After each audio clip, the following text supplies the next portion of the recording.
सारे बोलो hallelujah, hallelujah. आओ हम परमेश्वर का वचन देखेंगे और हम देखेंगे नए नियम से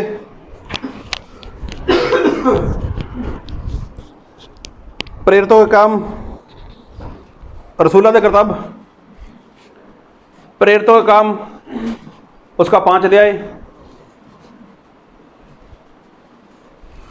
और हम पढ़ेंगे उसके 1 वचन से लेकर उसके 11 वचन तक।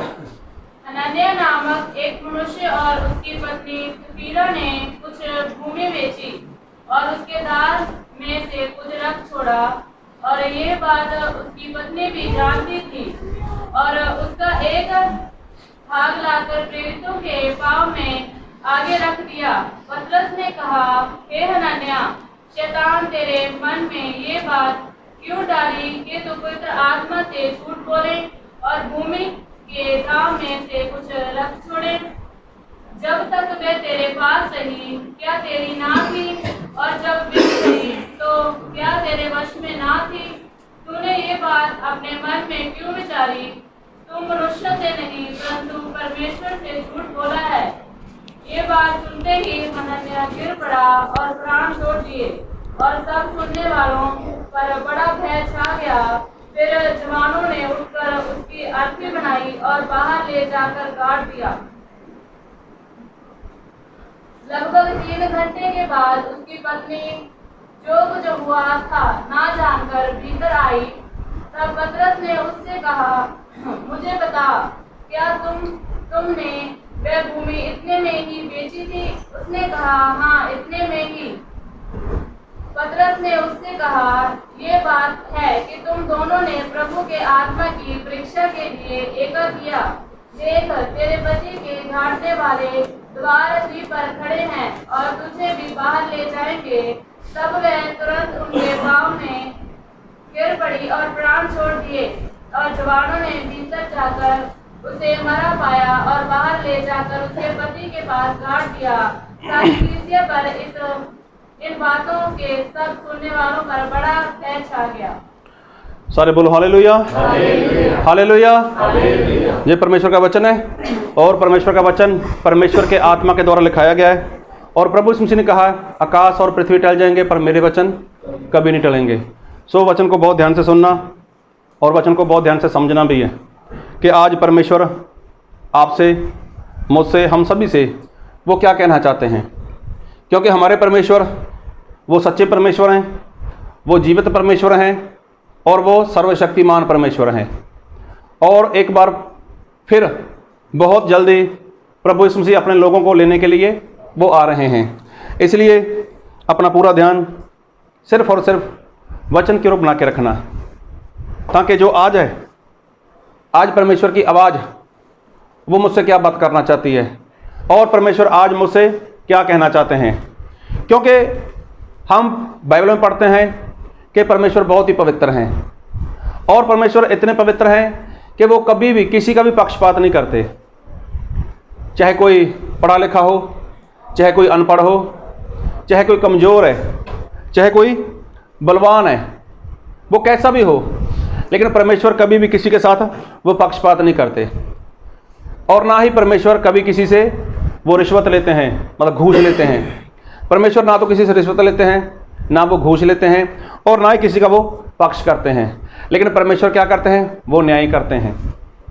और परमेश्वर का न्याय करने का जो काम है, वो किसी की पढ़ाई लिखाई देखकर, किसी का रुपया पैसा देखकर, किसी की धन दौलत देखकर ऐसा नहीं है। तो परमेश्वर न्याय करेंगे इंसान का, तो किस लिए करेंगे और कैसे करेंगे? क्योंकि बाइबल में लिखा है कि परमेश्वर जो न्याय करते हैं या परमेश्वर न्याय करेंगे तो इंसान के काम के अनुसार न्याय करेंगे।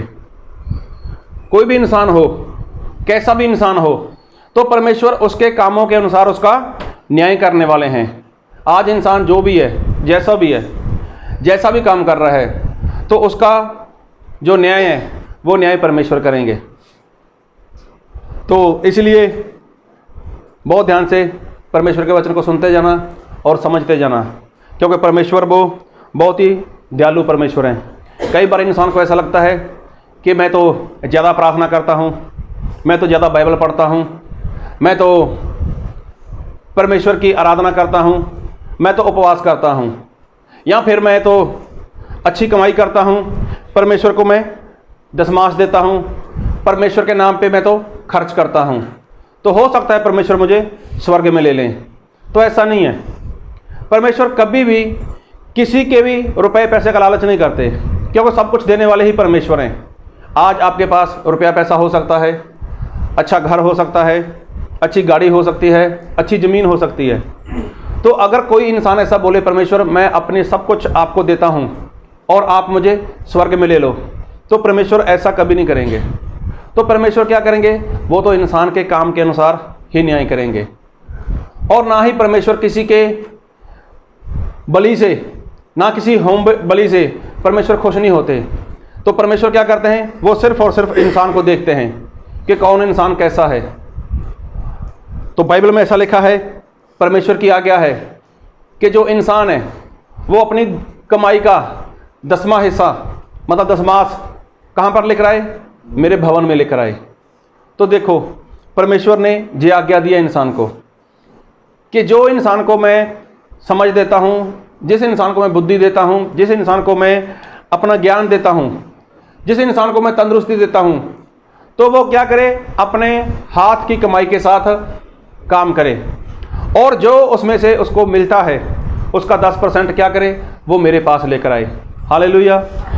आज बहुत से लोग ऐसे हैं कि इस आज्ञा को पूरा करते हैं, लेकिन देखा जाए तो जो आज्ञा पूरे करते हैं, लेकिन प्रभु यीशु मसीह ने ऐसा बोला है कि जो इंसान ऐसा करेगा तो उसके पैसे को शत्रु शैतान, जो वैरी है, जो दुश्मन है, वो कभी भी उसको गलत रीति में खर्च नहीं कर सकता।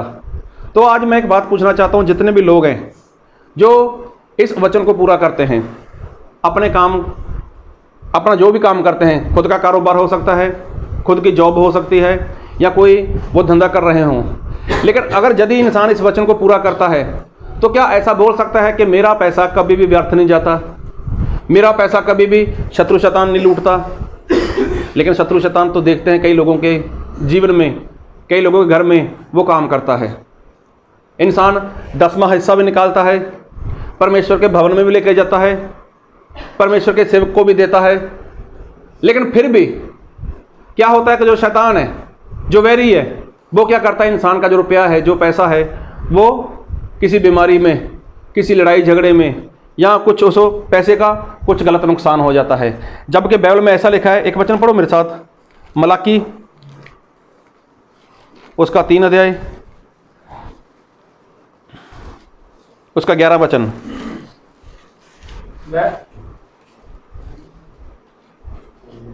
मलाकी 3 अध्याय। मैं तुम्हारे नाश करने वालों को ऐसा भुड़कूंगा कि वह तुम्हारी भूमि को उपज नष्ट ना करेगा, और तुम्हारी दाखलतों में के फल कच्चे न गिरेंगे। सेनाओं के यहोवा का यही वचन है। देखो, जो सेनाओं का यहोवा है, मतलब जो सर्वशक्तिमान परमेश्वर है, उनका ये वचन है कि जो वैरी है, जो तुम्हारे खेत के फल को या तुम्हारी जो कमाई है उसका अगर वो नाश करना चाहे, तो मैं क्या करूँगा? मैं उसको डांटूंगा। तो आज बहुत से लोग इस वचन को पूरा तो करते हैं, वो अपनी कमाई का, अपने जो भी उन लोगों ने पैसा इकट्ठा किया, कमाई की उन लोगों ने, उसका 10वां हिस्सा, 10वां भाग वो परमेश्वर के पास लेकर तो आते हैं, लेकिन बदले में जो आशीष उसको मिलनी चाहिए, जो वचन इंसान के जीवन में पूरा होना चाहिए, वो वचन इंसान के जीवन में पूरा नहीं हो पा रहा। तो आज क्या है? इंसान 10वां हिस्सा तो निकालता है, लेकिन साथ में जो वैरी है, जो शैतान है, वो क्या करता है? इंसान के जीवन में ऐसी विपत्ति, ऐसा दुख, ऐसी परेशानी लेकर आता है कि जिसकी वजह से उसका पैसा वो शैतान भी खा रहा है। और कोई भी इंसान कभी भी परमेश्वर के पास ऐसे नहीं बैठता कि परमेश्वर ऐसा क्यों हो रहा है मेरे साथ। मैं तो क्या करता हूं? मैं तो आपके वचन को पूरा कर रहा हूं, और आपने वचन में ऐसा बोला है और किसी के बारे में मुझे मालूम नहीं है, लेकिन मैं खुद की बात करता हूं परमेश्वर कि आपने ऐसा बोला है कि यदि तू अपनी कमाई का 10वां मेरे भवन में लेकर आता है, मेरे सेवक के पास लेकर आता है, जो सेवक आत्मा और सच्चाई के साथ परमेश्वर के वचन को सिखाता है, अगर ऐसे सेवक के पास विश्वासी अपनी कमाई का दशमांश लेकर आता है, तो प्रभु यीशु मसीह क्या बोलते हैं? मैं तुम्हारे नाश करने वाले को, तुम्हारे पैसे को बर्बाद करने वाले को मैं क्या करूँगा? मैं उसको डांटूंगा। तो परमेश्वर आप ऐसा क्यों नहीं कर रहे? हालेलुया। जबकि ये सवाल इंसान को होना चाहिए, ये सवाल हर एक विश्वासी को होना चाहिए जिसके घर में, जिसके जीवन में ऐसी समस्या है, उसको पूछना चाहिए परमेश्वर को कि परमेश्वर ऐसा क्यों है? क्योंकि परमेश्वर सच्चे हैं, परमेश्वर जीवित हैं और परमेश्वर वो सब कुछ करते हैं। ऐसा नहीं है कि आप बहुत पैसा कम लेकर आ रहे हो, ऐसा नहीं है, वे इसलिए आपके साथ ऐसा हो रहा है। या फिर ऐसा भी नहीं है कि कोई बहुत रुपया पैसा लेकर आ रहा है परमेश्वर के पास तो उसके जीवन में समस्या नहीं है। नहीं, आज बात को बहुत ध्यान से सुनना। कई बार इंसान के जीवन में कुछ गड़बड़ी होती है लेकिन उसको खुद को नहीं पता चलता। तो एक बार दो भाई थे, दोनों जवान हो चुके थे। एक बार दोनों भाइयों ने क्या किया? परमेश्वर के पास अपनी अपनी भेंट लेकर गए। एक था हाबिल और एक था कैन। दोनों परमेश्वर के पास चले गए भेंट लेकर। और बाइबल में ऐसा लिखा है, उत्पत्ति उसका 4 अध्याय उसके 3 वचन से पढ़ो। कुछ दिनों के पश्चात कैन यहोवा के पास भूमि की उपज में से कुछ भेंट ले आया, और हाबिल भी अपनी भेड़ बकरियों की कई एक पहलौठे बच्चे भेंट चढ़ाने के लिए ले आया और उसकी चर्बी भेंट चढ़ाई। तब यहोवा ने हाबिल और उसकी भेंट को तो ग्रहण किया, परंतु कैन और उसकी भेंट को उसने ग्रहण ना किया। तब कैन अति क्रोधित हुआ और उसके मुंह पर उदासी छा गई। सारे बोलो हालेलुया, हालेलुया। ये दो सगे भाई हैं, दोनों भाई परमेश्वर के पास चले गए। हाबिल लेके गया परमेश्वर के पास भेंट। कौन सी भेंट थी उसकी? उसके पास क्या था? भेड़ बकरी। और वो भेड़ बकरी में से परमेश्वर के पास लेकर गया। और जो काइन था वो क्या लेकर गया? वो तो अपने जमीन से जो उसकी पैदावार थी, जो फसल थी, चाहे कोई फल हो सकता है, चाहे कोई अनाज हो सकता है, वो परमेश्वर के पास लेकर गया। लेकिन परमेश्वर ने हाबिल की भेंट को देखा और परमेश्वर क्या हो गए? वो खुश हो गए। परमेश्वर उसकी भेंट से प्रसन्न हो गए। लेकिन जब कैन की भेंट को देखा परमेश्वर ने, तो परमेश्वर को आनंद नहीं आया, परमेश्वर का खुशी नहीं हुई। तो क्या जो कैन परमेश्वर के पास भेंट लेकर गया था, क्या परमेश्वर को फल नहीं चाहिए? क्या परमेश्वर अनाज से मना करते थे? लेकिन ऐसा नहीं है। परमेश्वर ना तो फल से मना करते हैं और ना ही वो अनाज से मना करते हैं। तो परमेश्वर कभी भी किसी भी इंसान की वो भेंट की तरफ नहीं देखते कि वो क्या लेकर आया है, लेकिन परमेश्वर देखते हैं कि जो इंसान है वो परमेश्वर के पास आया है और किस इरादे से आया है। तो देखो यहाँ पर हाबिल की भेंट को परमेश्वर ने ग्रहण किया। परमेश्वर को हाबिल की भेंट वो पसंद आई, लेकिन जो काइन था उसकी भेंट को परमेश्वर ने पसंद नहीं किया। और जब उसकी भेंट को पसंद नहीं किया तब क्या हुआ? जो काइन था वो दुखी हो गया, और दुखी होने के बाद उसने अपने भाई को ख़त्म कर दिया, भाई को मार डाला। तो देखो, अगर यहाँ पर पढ़ते हैं तो ऐसा लगता है कि जहाँ पर परमेश्वर ने पक्षपात किया, एक भाई की भेंट को कबूल किया और दूसरे भाई की भेंट को उन्होंने मना कर दिया। जबकि परमेश्वर ऐसे नहीं है, परमेश्वर कभी भी वो पक्षपात नहीं करते। लेकिन परमेश्वर अगर कोई काम करते हैं तो कोई भी इंसान परमेश्वर के पास सोना चांदी लेकर आए तो परमेश्वर को उस बात में खुशी नहीं है। आप ढेर सारा रुपया पैसा लाकर परमेश्वर के दास के पास लेकर आ जाओ तो परमेश्वर को भी उस बात में खुशी नहीं है। आप अपना सारा घर, अपना सारा रुपया पैसा परमेश्वर के नाम में खर्च कर दो तो परमेश्वर को उस बात में भी खुशी नहीं है। लेकिन परमेश्वर किस बात में खुश होते हैं? परमेश्वर इस बात में खुश होते हैं। और बाइबल से पढ़ेंगे हम यूहन्ना की पहली पत्री उसका 3 अध्याय और उसका 12 वचन।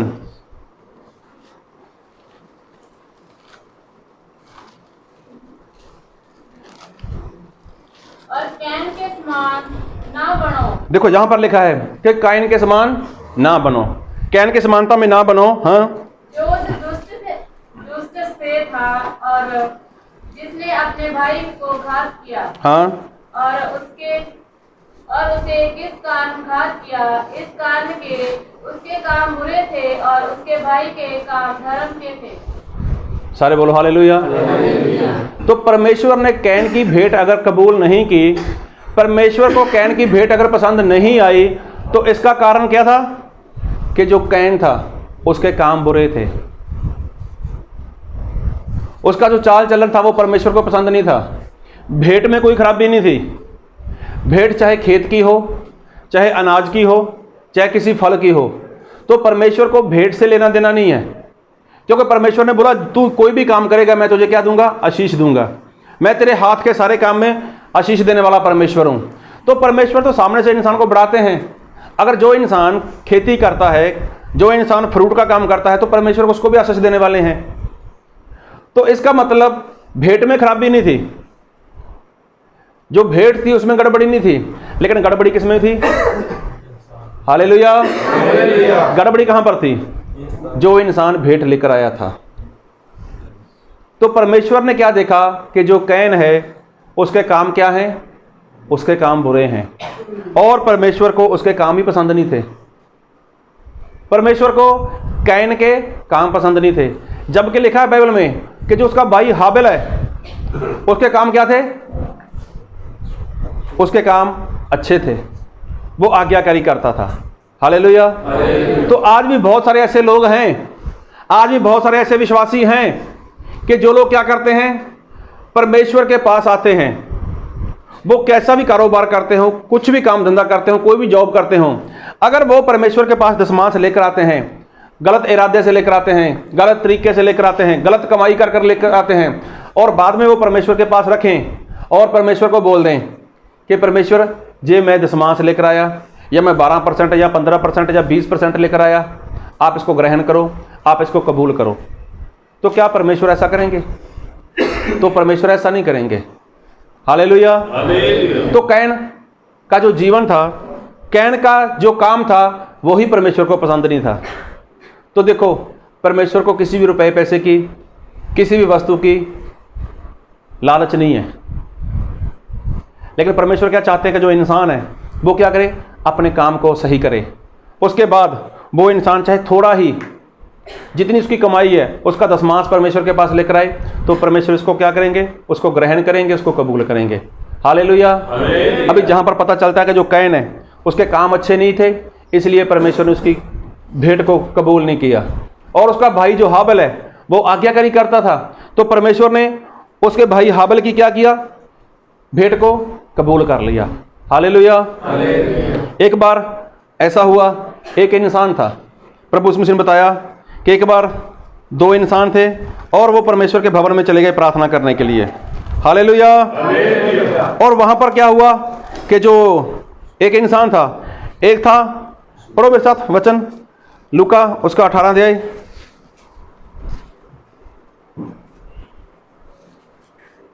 उसका 11 वचन। खड़ा होकर अपने मन में यूं प्रार्थना करने लगा, हे परमेश्वर, मैं तेरा धन्यवाद करता हूँ कि मैं दूसरों मनुष्यों के समान अंधेर करने वाला, अन्यायी और व्यभिचारी नहीं, और ना इस चुंगी लेने वाले के समान हूँ।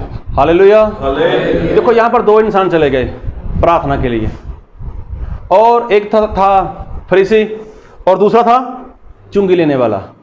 अब जो फरीसी था वो तो खुद को धर्मी समझता है कि मैं धर्मी हूं, लोगों को सिखाता था, लोगों को बताता था। जब दोनों प्रार्थना करने के लिए खड़ा हो गए, तब उसने प्रार्थना क्या की? पढ़ो एक बार फिर 12 वचन से ना 11 से। फरीसी खड़ा होकर अपने मन में यूं प्रार्थना करने लगा, हे परमेश्वर, देखो, हे परमेश्वर, मैं तेरा धन्यवाद करता हूँ। मैं आपका धन्यवाद करता हूं। क्या धन्यवाद करना परमेश्वर का गलत बात है? गलत बात नहीं है। फिर कि मैं दूसरे मनुष्यों के समान अंधेर करने वाला, हाँ, देखो, मैं अंधेर करने वाला मतलब लुटेरा नहीं हूं, मैं लूटने वाला नहीं हूं। फिर अन्यायी, मैं अन्यायी नहीं हूं, और व्यभिचारी नहीं, हाँ, मैं व्यभिचारी नहीं हूँ और ना इस चुंगी लेने वाले के समान हूँ। ना मैं चुंगी लेने वाले की समानता में हूँ। फिर आगे, मैं सप्ताह में 2 बार उपवास रखता हूँ। देखो, मैं एक सप्ताह में मतलब एक हफ्ते में मैं 2 बार उपवास करता हूँ। तो देखो, उपवास करना गलत बात है? नहीं, उपवास करना चाहिए। फिर मैं अपनी सब कमाई का 10वां अंश भी देता हूँ। देखो, सारी कमाई का, हालेलुया, किसका? किसका? सारी कमाई का। इसका मतलब उसकी ढेर सारी कमाई हो गई और वो पूरी ईमानदारी के साथ, पूरी सच्चाई के साथ क्या करता था? अपनी कमाई का दशमांश देता था। सभी लोग जानते हैं। तो जब उसने प्रार्थना की और उसके बाद जो चुंगी लेने वाला था उसने प्रार्थना की, और दोनों में से किसकी प्रार्थना सुनी गई? चुंगी लेने वाले की प्रार्थना सुनी गई। और कौन धर्मी ठहर कर गया? चुंगी लेने वाला। अभी देखो, इसकी प्रार्थना नहीं सुनी परमेश्वर ने। परमेश्वर ने इसको धर्मी नहीं बोला। क्यों? क्योंकि इसके काम अच्छे नहीं हैं। अभी ना जाने वो कैसा कैसा पैसा इकट्ठा करता होगा, कैसी कमाई करता होगा, जो बोलता है मैं सारी कमाई का दशमांश देता हूँ, सारी कमाई का दशमांश देता हूँ। तो देखो, लेकिन ये धर्मी नहीं बना। लेकिन जो चुंगी वाला था उसने क्या किया? चुंगी लेने वाला मतलब कोई ठगी करता होगा, किसी को लूटता होगा, या कुछ भी वो अन्याय करता होगा। लेकिन जब उसको पता चला तो उसने क्या किया? तुरंत क्या किया? अपने गुनाहों की क्षमा मांगी। तुरंत अपने काम को उसने बदल दिया। तुरंत अपने कामों के लिए क्या किया? उसने परमेश्वर के आगे प्रार्थना की, ऐ परमेश्वर, मैं गुनहगार हूँ। ऐ परमेश्वर, मैंने बहुत पाप किया है, और परमेश्वर आज से, अभी से मैं अपने कामों को क्या करता हूँ? बदलता हूँ। मुझ पापी पर रहम कर। तो देखो, प्रभु यीशु मसीह ने उसकी प्रार्थना को सुना। परमेश्वर ने उसकी प्रार्थना को सुना और उसको क्षमा दे दी। कब दी? कि जब उसने अपने काम को सुधारा, जब उसने अपने काम में सुधार लेकर आया। तो एक ऐसा फरीसी है जो सब कुछ अच्छा करता है, लेकिन उसके काम है जो काम उसके अच्छे नहीं है। अभी काम कौन सा? जो शरीर का काम। अभी वो क्या करता है? वो निंदा कर रहा है वहाँ पर। वो उसको तुच्छ समझ रहा है, वो उसको निकम्मा समझ रहा है कि ये अच्छा नहीं है। वो उसके ऊपर दोष लगा रहा है। तो ये सारे काम तो उसी शरीर के हैं, और ये सारे काम जब वो सही नहीं कर रहा तो परमेश्वर ने उसकी भेंट से कुछ लेना देना नहीं है। हालेलुया। इंसान कुछ भी करे, परमेश्वर को किसी भी इंसान की भेंट से कुछ लेना देना नहीं है। आप लाख रुपए लेकर आओ, आप 10 लाख लेकर आओ, करोड़ लेकर आओ, कितना भी पैसा लेकर आओ, अगर किसी इंसान का काम सही नहीं है, उसका चाल चलन सही नहीं है, अगर वो शरीर के अनुसार जीवन जी रहा है, तो परमेश्वर उसकी भेंट को कभी भी कबूल नहीं करेंगे। तो जे फरीसी ऐसा ही था। तो इसको ऐसा लगा मैं परमेश्वर को शायद पैसे के साथ खरीद लूँगा, तो ऐसा नहीं है।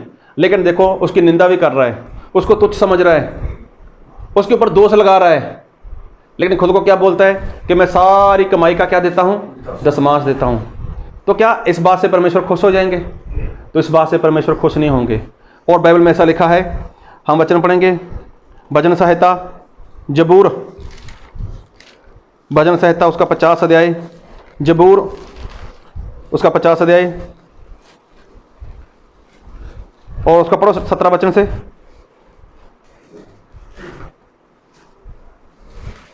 तू तो शिक्षा से बैर करता और मेरे वचनों को तुच्छ जानता है। हाँ, जब तूने चोर को देखा तब उसकी सम्मति से प्रसन्न हुआ और कृतगामियों के साथ बागी हुआ। पढ़ो आगे। तूने अपना मुंह बुराई करने के लिए खोला और तेरी जीभ छल की बातें गढ़ती है। हाँ, 20। तू बैठा हुआ अपने भाई के विरुद्ध बोलता और अपने सगे भाई की चुगली खाता है। यह काम तूने किया और मैं चुप रहा, इसलिए तूने समझ लिया कि परमेश्वर बिल्कुल मेरे समान है। परंतु मैं तुझे समझाऊंगा और तेरी आंखों के सामने सब कुछ अलग अलग दिखाऊंगा। सारे बोलो हालेलुया। तो देखो, यहाँ पर एक ऐसे इंसान की बात हो रही है जो दुष्टता करता है। तो जब वो उल्टा सीधा काम करता है और परमेश्वर के पास कुछ लेकर आता है, मान लो उसने अपने भाई की निंदा की, भाई के साथ झगड़ा किया और कुछ भी उसने उल्टा सीधा किया, अगर काम करने का मौका मिला उसने ठगी कर ली, चोरी कर ली, हेरा फेरी कर ली, किसी को लूट लिया, किसी के साथ बेईमानी कर ली, उसके बाद उसने दशमांश निकाला और परमेश्वर के चरणों में जाकर रख दिया, तो उसको क्या लगता है कि शायद परमेश्वर मेरे जैसा ही है और परमेश्वर को शायद मेरा पैसा चाहिए। लेकिन परमेश्वर क्या बोलते हैं, एक बार फिर वचन पढ़ेंगे, इसका 21 वचन। यह काम तूने किया हाँ, और मैं चुप रहा। देखो परमेश्वर ऐसा बोलते हैं कि तूने ऐसे ऐसे काम किए,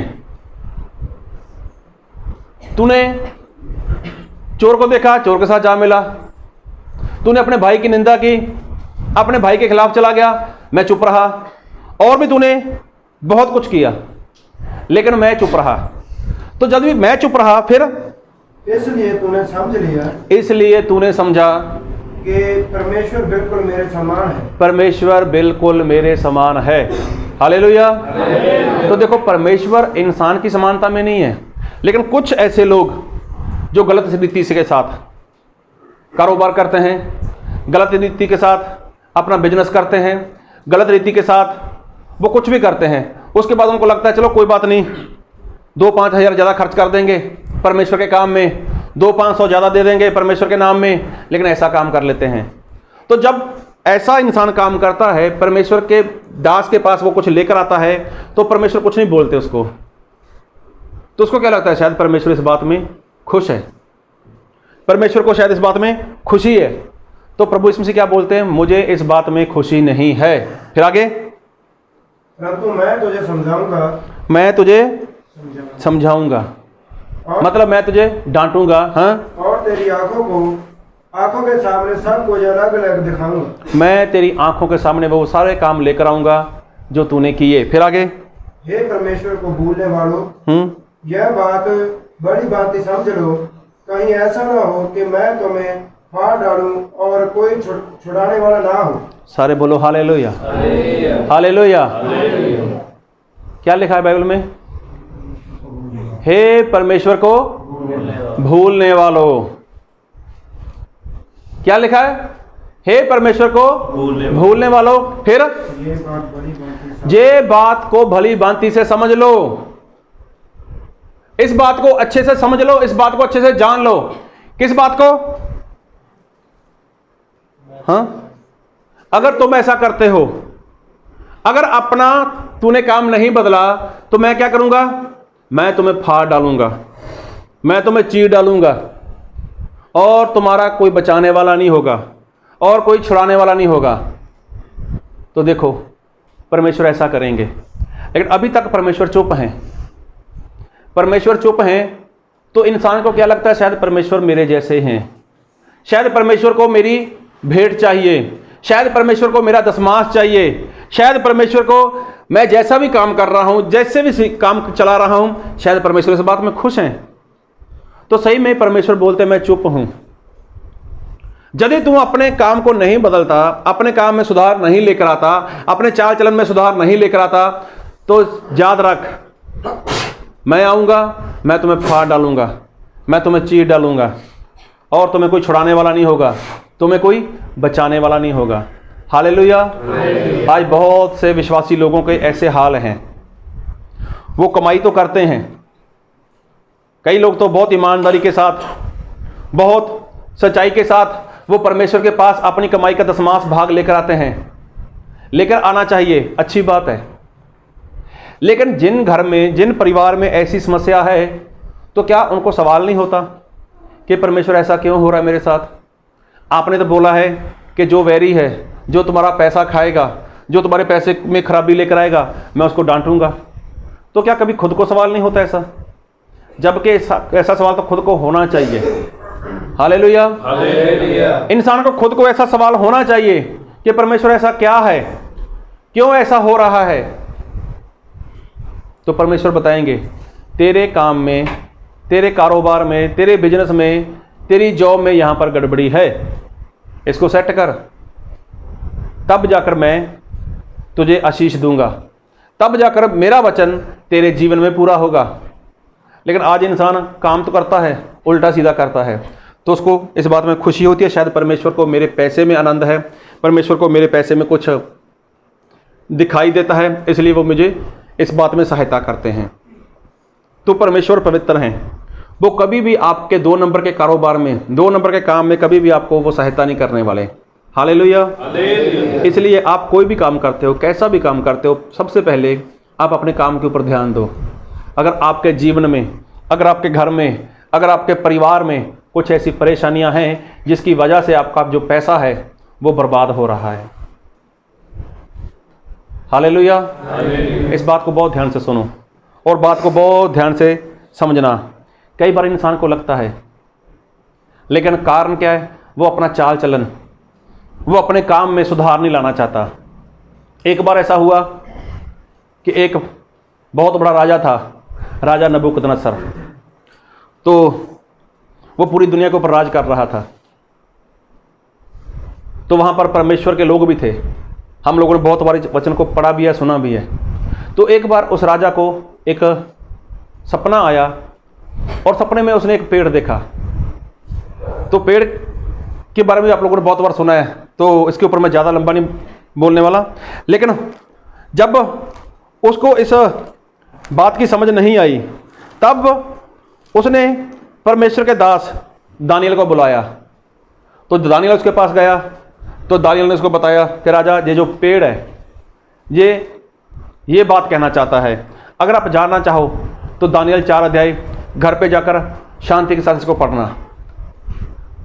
अभी देखो, जो राजा था पूरी दुनिया के ऊपर राज कर रहा था, उसके जीवन में ऐसी जो मुश्किल आने वाली थी, उस बात को परमेश्वर ने राजा के ऊपर प्रकट कर दिया और उसका जो भेद था, उसका जो अर्थ था, वो दानियल को बता दिया। और दानियल को बता दिया तो परमेश्वर के दास ने उसको क्या बोला, हम पढ़ेंगे वचन से, दानियल उसका 4 अध्याय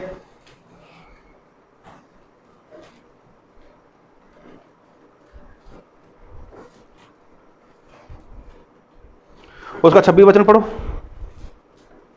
उस वृक्ष के मूल को जड़ में छोड़ने की आज्ञा जो हुई है, इसका अर्थ ये है कि तेरा राज्य तेरे लिए बना रहेगा, और जब तू जान लेगा कि जगत का प्रभु स्वर्ग ही में है, तब तू फिर से राज्य करने पाएगा।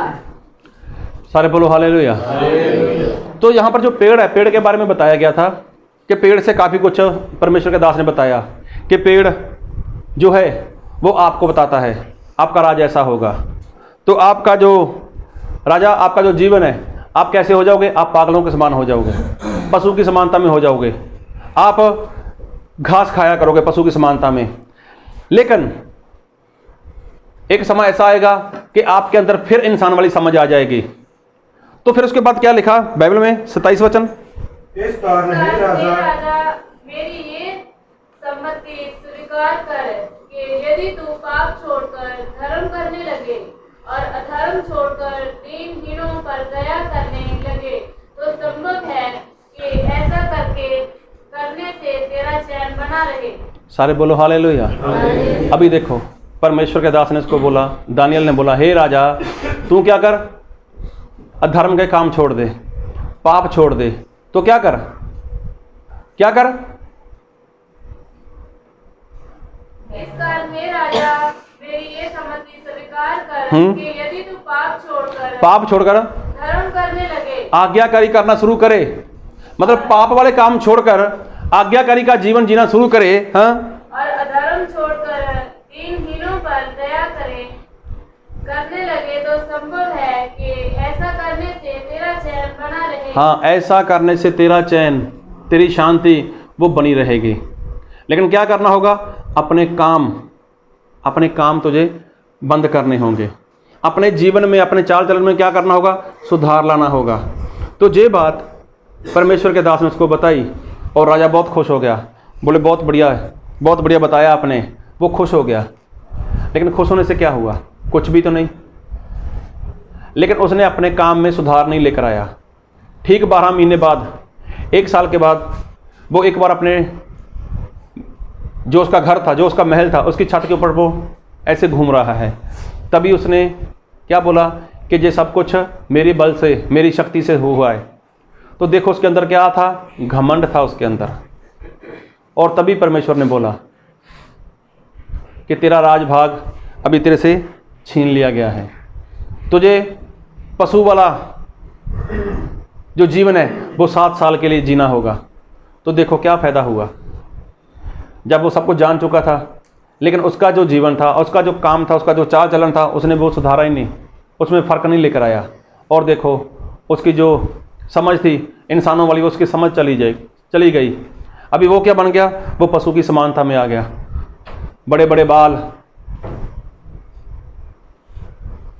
अभी वो महल से बाहर चला गया, ऐसे जंगलों में रहने लगा 7 साल तक का। कारण क्या? कारण उसने अपने काम को सही नहीं किया। उसके पास बहुत रुपया पैसा था, बहुत शान और शौकत थी, पूरी दुनिया के ऊपर वो राज कर रहा था। परमेश्वर ने बताया भी, लेकिन उसने अपने काम को सही नहीं किया। उसके बाद उसका बेटा, वो भी सब कुछ जानता था। जब सब कुछ जान चुका था, तब क्या हुआ, एक बार उसका बाप जो जेरूशलम में जाकर वहाँ से परमेश्वर के भवन से बर्तन लेकर आया था, तो बेलशस्सर ने क्या किया, एक बड़ी दावत की, एक बड़ी पार्टी की, और ऐसा बोला कि जो परमेश्वर मतलब जेरूशलम से बर्तन आए हैं, परमेश्वर के भवन के बर्तन हैं, उसको निकालो, हम उसमें शराब पिएंगे, उसमें नशा पिएंगे। तो सभी ने ऐसा किया। जब नशा किया तब क्या हुआ, एक हाथ आया और उसने दीवार पर कुछ लिख दिया। जब दीवार पर लिख दिया, अब इसका नशा चला गया। ये तो हैरान हो गया, ये क्या हुआ। उसने अपने लोगों को बुलाया, अरे पढ़ो क्या लिखा है यहाँ पर। तो किसी को कोई समझ नहीं आया, कोई नहीं समझ पाया। तो यही बात दानियल के पास पहुंची। और दानियल को पता चला कि राजा ने कुछ इनाम रखा है, और राजा ऐसा है कि जो चाहता है कि जो उसके पास लिखा हुआ है कुछ, उसका अर्थ बताया जाए। तो दानियल सामने से चला गया। तो दानियल इसलिए नहीं गया कि उसको इनाम चाहिए था, वो तो परमेश्वर का दास था, उसको किसी भी ऐसी चीज़ की ज़रूरत नहीं थी। लेकिन जब परमेश्वर का दास उस बेलशस्सर राजा के पास गया, तो उसने उसको अच्छे से डांटा, बताया उसको, देख तू तो सब कुछ जानता था, तेरे बाप ने ऐसा ऐसा किया है, तेरे बाप ने ऐसी ऐसी गलती की है, लेकिन तू भी तो ऐसे कर रहा है, तुम ऐसा कर रहा है। ये सारी बातें परमेश्वर के दास ने उसको बोल दी, उसको बता दी, उसको डांट दिया। अभी वो तो डरा हुआ था। उसने बोला कोई बात नहीं, मैं आपको कुछ इनाम दूंगा, मैं आपको कुछ देना चाहता हूँ, लेकिन आप मेरे लिए ये जो दीवार पर लिखा हुआ है इसको बताओ, ये कहना क्या चाहता है। तो परमेश्वर के दास ने उसका अर्थ बताया, और अर्थ बताया हम बाइबल से पढ़ेंगे, दानियल उसका 5 अध्याय।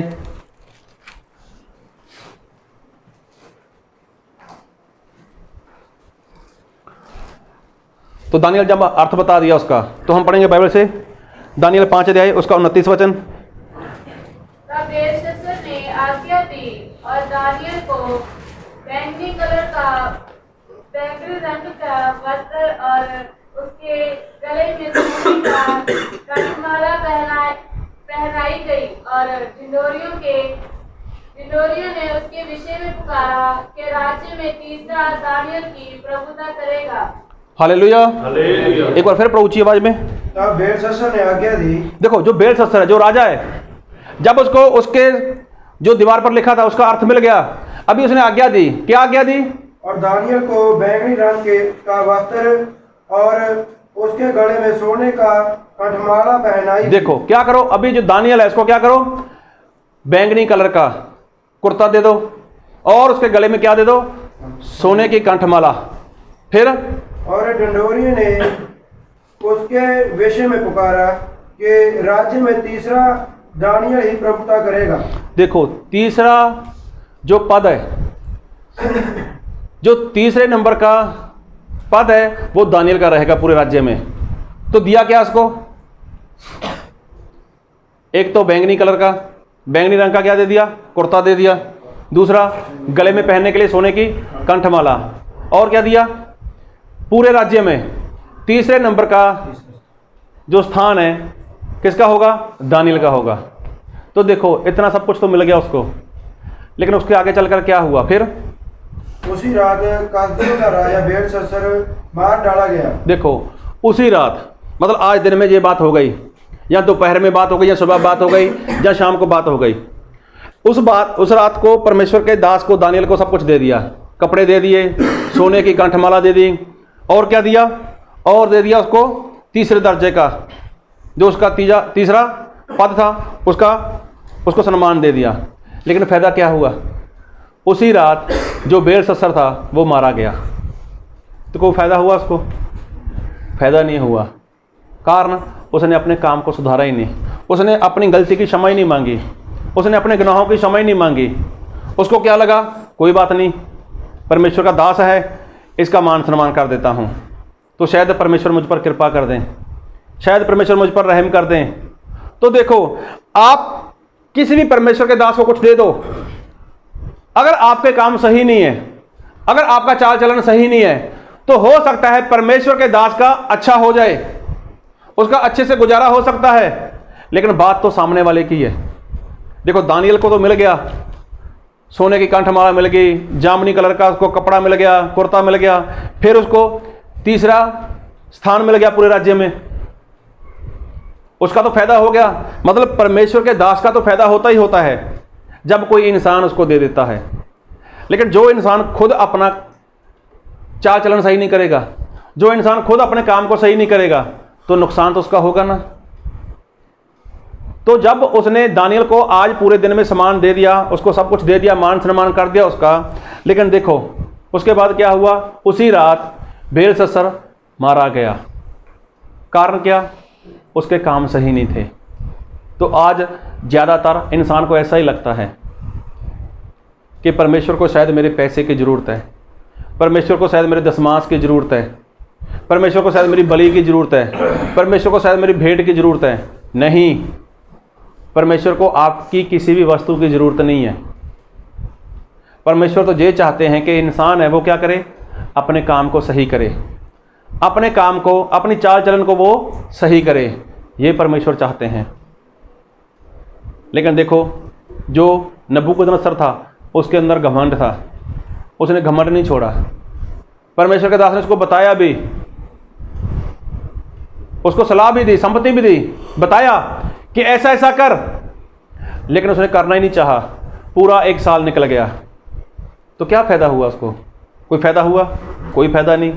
बेलशस्सर जो अपने बाप की सारी हालत को अच्छे से जानता था कि उसके बाप को क्या क्या बोला गया, क्या क्या उसके साथ हुआ है, लेकिन बेलशस्सर उसका बेटा, तो वो भी तो अपने काम को सही कर पाया, लेकिन देखो वो भी फंस गया और वो भी मारा गया। तो आज इंसान के जीवन में ऐसा ही होता है। तो मैं बता रहा था हाबिल और कैन के बारे में। तो 2 सगे भाई, वो भी तो परमेश्वर के पास गए, भेंट लेकर, बलि लेकर गए। तो परमेश्वर ने क्या पक्ष किया वहां पर?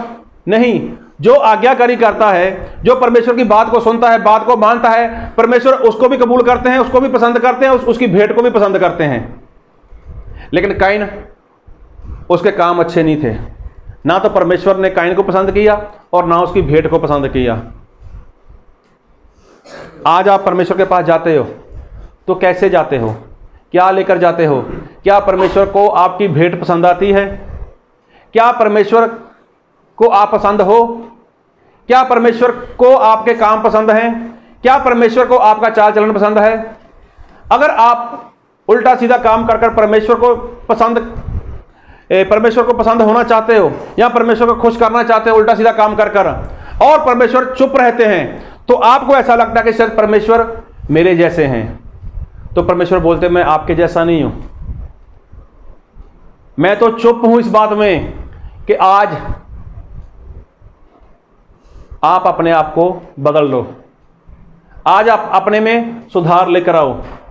परमेश्वर ऐसा चाहते हैं। लेकिन जब इंसान सुधरना ही नहीं चाहता, इंसान मानना ही नहीं चाहता, वो बदलना ही नहीं चाहता, तो परमेश्वर क्या करेंगे? उसको फाड़ डालेंगे, उसको चीर डालेंगे, और कोई छुड़ाने वाला नहीं है, कोई बचाने वाला नहीं है। हालेलुया। आप ऐसा मत सोचो कि परमेश्वर के पास मैं ज़्यादा पैसा लेके जाऊंगा, अगर मैं ज़्यादा दूंगा तो शायद परमेश्वर खुश हो जाएंगे। नहीं, फरीसी था, उसने बोला मैं सारी कमाई का दशमांश देता हूं, तो परमेश्वर ने उसको पसंद नहीं किया। सबसे पहले परमेश्वर आपका चाल चलन देखेंगे। सबसे पहले परमेश्वर आपके काम देखेंगे, उसके बाद परमेश्वर आपकी भेंट को देखेंगे। तो आज इंसान अपना पैसा लेके जाता है, आज इंसान अपनी ऐसी वस्तुएं लेके परमेश्वर के पास जाता है, तो पहले बोलता है परमेश्वर मेरी ये वस्तुएं देख, परमेश्वर मेरी ये बलि देख। परमेश्वर बोलता नहीं, पहले मैं तेरे काम देखूंगा, तेरे काम कैसे हैं। हालेलुया। क्योंकि परमेश्वर जब न्याय करेंगे तो वो काम के अनुसार न्याय करेंगे। आज जो वचन पढ़ा हम लोगों ने, क्या वचन पढ़ा हम लोगों ने? रसूला प्रेरितों का काम 5 अध्याय 1 से लेकर 11 वचन तक। हम लोग सभी लोगों ने बहुत बार इस वचन को सुना है, बहुत बार पढ़ा है। और जहाँ पर ऐसा ही था कि जो यहाँ पर जो कलीसिया थी, जो प्रभु यीशु मसीह ने पतरस को बोली थी कि पतरस तेरे ऊपर मैं मेरी मंडली, मेरी कलीसिया बनाऊंगा। तो इस कलीसिया में बहुत से लोग थे, सभी लोग एक मन एक चित्त के लोग हो चुके थे, सभी एक जगह पर इकट्ठा थे। सभी लोग अपनी ज़मीन को बेचकर, अपना सब कुछ बेचकर वो एक जगह पर इकट्ठा थे। तो सभी में एकता थी, सभी में बहुत प्रेम था। सभी एक ही जगह पर खाना बनाना, एक ही जगह पर खाना खाना, और किसी भी इंसान ने किसी भी वस्तु को अपना नहीं बोला, सभी बोलते थे ये हमारी चीज़ है। हालेलुया। तभी क्या हुआ, एक पति और पत्नी हनन्याह और सफीरा, हनन्याह और सफीरा, उन्होंने भी विश्वास किया, उन्होंने भी बपतिस्मा लिया। उन लोगों ने भी देखा कि ये मंडली के लोग बहुत अच्छे हैं, ये कलीसिया के लोग बहुत अच्छे हैं, सभी लोग एक ही जगह पर रुके हुए हैं। और उन्होंने देखा कि सभी लोग अपना सब कुछ बेचकर, सब कुछ बेच दिया। उन लोगों ने क्या किया, सब कुछ बेचकर, उसका जो रुपया पैसा था वो सारा प्रेरितों के चरणों में लाकर रख दिया। कभी पूछा नहीं, कभी हिसाब नहीं लिया, इस पैसे का क्या करोगे, किसको दोगे, कुछ भी नहीं, सभी एक जगह पर थे। तो इन पति और पत्नी ने यही सोचा अभी हम भी ऐसा ही करते हैं। उनके पास कुछ ज़मीन होगी, उन्होंने सोचा ज़मीन बेच देते हैं, तो हो सकता है उन्होंने सोचा ज़मीन का रेट कुछ कम होगा। तो जब उन्होंने सोचा परमेश्वर के लोगों में सारा पैसा देना है, तो परमेश्वर ने देख लिया, तो परमेश्वर ने उनको आशीष ऐसी दे दी कि उनकी जो ज़मीन थी उसकी कीमत ज़्यादा बढ़ गई। जब कीमत ज़्यादा बढ़ गई, अभी इनके अंदर डर आ गया, सारा पैसा अगर यहाँ पर दे दिया तो हमारे, जब हम बूढ़े हो गए तब क्या होगा, हमें कौन देखेगा, हमारा क्या होगा। तो ये बात इनके अंदर, कुछ भी ऐसी बातें आ गई। तो पति और पत्नी ने एकता की, क्या कि हम वहाँ पर जाकर कुछ ऐसा बोल देते हैं कि हमने इतने में ज़मीन बेची, उसके बाद बाकी पैसा हम अपने पास रख लेंगे। तो देखो, ऐसी कोई आज्ञा नहीं थी इनके लिए कि तुम लोग अपनी सारी ज़मीन बेचकर पैसा एक जगह पर इकट्ठा करो, ऐसी कोई भी आज्ञा नहीं थी। लेकिन खुद से फैसला लिया इन लोगों ने, खुद से बात की इन लोगों ने कि हम भी ऐसा करेंगे, सारी ज़मीन बेचकर सारा पैसा वहाँ पर दे देंगे, जबकि कोई ऐसी आज्ञा नहीं थी। लेकिन जब पैसा ज़्यादा हो गया तो कुछ पैसा लेकर जो हनन्याह था वो परमेश्वर के दास के पास पहुँचा, और परमेश्वर के दास को परमेश्वर ने बताया, पवित्र आत्मा ने बताया, और परमेश्वर के दास ने सामने से पूछा, हे हनन्याह, क्या ज़मीन इतने में बेची? उसने बोला जी इतने में बेची। तो देखो, परमेश्वर के दास को उसके ऊपर गुस्सा आया और क्या बोला, तूने पवित्र आत्मा से झूठ बोला है। तो देखो, वहीं पर हनन्याह मर गया। बात को बहुत ध्यान से सुनना, हनन्याह मर गया वहाँ पर। तो वहाँ के लोगों ने उसको उठाया और उसको दफन कर दिया। अभी इस बात का पता उसकी पत्नी तक नहीं पता चला कि वो मर चुका है, लेकिन 3 घंटे के बाद उसकी पत्नी वहाँ पर आ गई।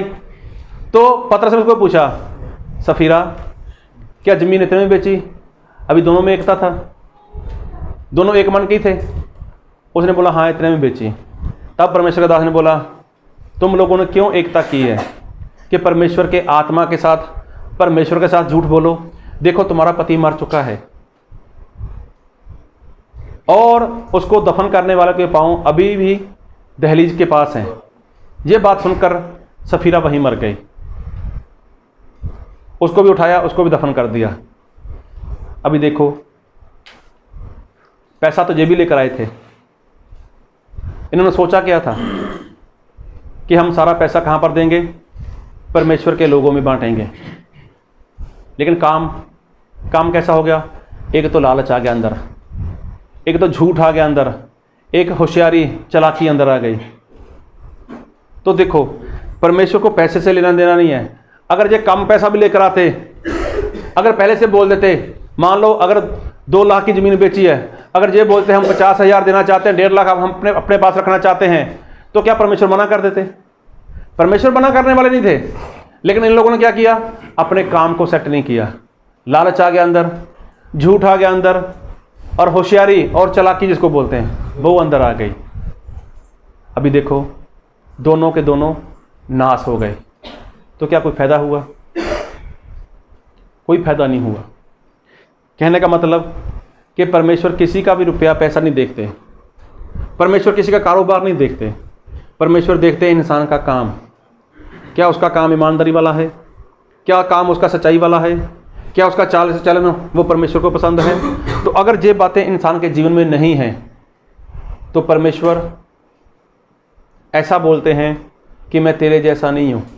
जैसा तू सोचता है कि शायद मेरे दशमांश से परमेश्वर खुश हो जाएंगे, शायद परमेश्वर मेरी प्रार्थना से खुश हो जाएंगे, शायद मेरी भेंट से परमेश्वर खुश हो जाएंगे, परमेश्वर बोलते मैं चुप हूँ।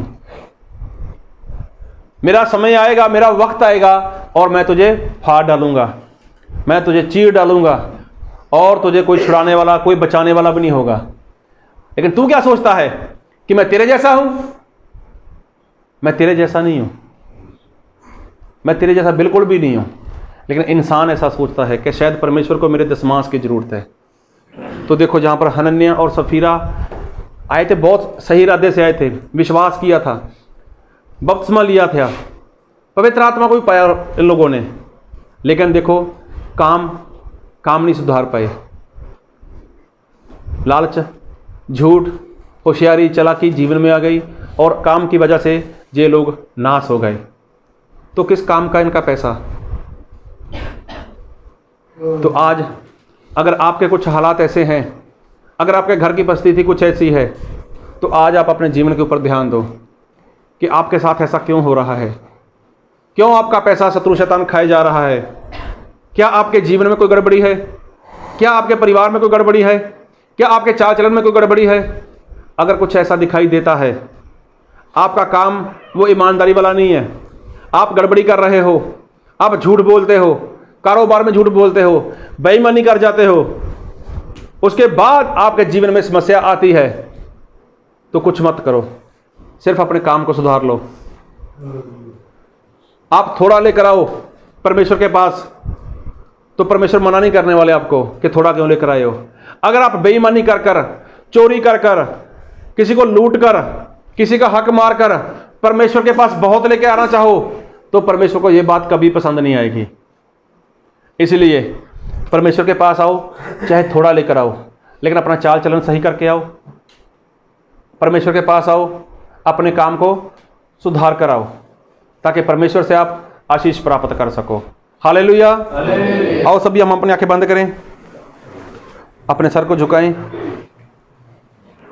और कोई भी जन वो आवाज ना करे। और समय है, अभी समय है अपने आप से एक सवाल करने का।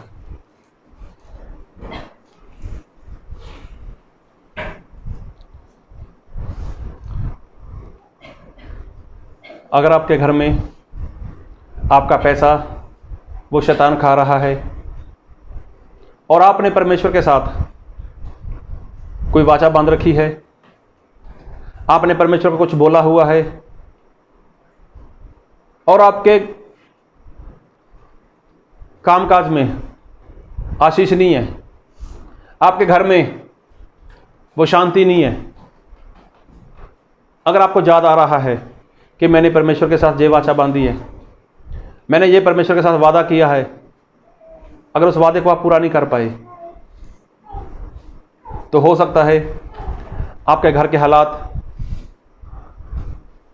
आपके जीवन के हालात वो इसी कारण ऐसे हैं।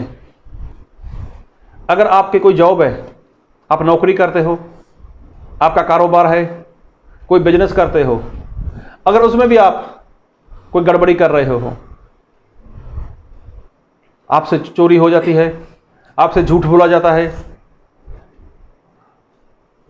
किसी को आप लूट लेते हो, किसी के साथ आप अन्याय कर लेते हो, उसके बाद आप सोचते हो कि मैं यहाँ पर परमेश्वर को दशमास थोड़ा ज़्यादा दे दूँगा, तो परमेश्वर आपके दशमास से खुश नहीं है।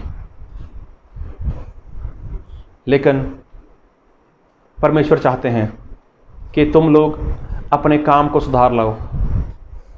जो तुम्हारा काम है उसमें सुधार लेकर आओ। आपकी भेंट कैसी भी हो, कितनी भी छोटी हो, परमेश्वर इसको कबूल करेंगे, परमेश्वर इसको ग्रहण करेंगे। लेकिन उसके पहले परमेश्वर आपका चाल चलन देखेंगे, परमेश्वर आपके काम देखेंगे। अगर आपके काम परमेश्वर को पसंद आए तो ही परमेश्वर आपकी भेंट को कबूल करेंगे। अगर आपके काम परमेश्वर को पसंद आ गए तो परमेश्वर को आपकी भेंट भी पसंद आएगी, आपका दशमास भी परमेश्वर को पसंद आएगा। उसके बाद परमेश्वर वैरी को, उस शैतान को आपके घर से, आपके जीवन से वो हमेशा हमेशा के लिए दूर कर देंगे। यदि आपके काम परमेश्वर को पसंद नहीं है, यदि आपका चाल चलन परमेश्वर को पसंद नहीं है, तो परमेश्वर को आपकी भेंट भी पसंद नहीं है। आप कितना भी दो, आप परमेश्वर के दास को देते हो तो उसमें परमेश्वर के दास का गुजारा हो सकता है, लेकिन आपका भला नहीं होगा कभी भी। तो जब भी कुछ देना है तो इस इरादे से दो कि परमेश्वर आपका भला करे। तो भला परमेश्वर तभी करेंगे कि जब आपके काम वो परमेश्वर को पसंद आएंगे। हनन्याह और सफीरा ने देने का यत्न किया और दिया भी, लेकर भी आए, लेकिन देखो उनके काम वो बिगड़ चुके थे। उनके काम परमेश्वर को पसंद नहीं आए। उनके जीवन में लालच आ चुका था, झूठ आ चुका था, उनके जीवन में होशियारी आ चुकी थी, चालाकी आ चुकी थी। तो परमेश्वर को यही बातें उनके जीवन में पसंद नहीं आई। आप सभी लोग आगे बढ़े हुए लोग हो, सभी लोग जानते हो कि आपको कैसे काम करने हैं, किस तरह से जीना है, किस तरह से चलना है। आपका मन आपको सारी बातें बता रहा है। इस वचन को समझ सको, इसको मान सको, इसके अनुसार जीवन जी सको। इस वचन की आशीष से परमेश्वर हम सभी को भर दे, हम सभी को आशीषित करे। Thank you Lord, thank you Jesus.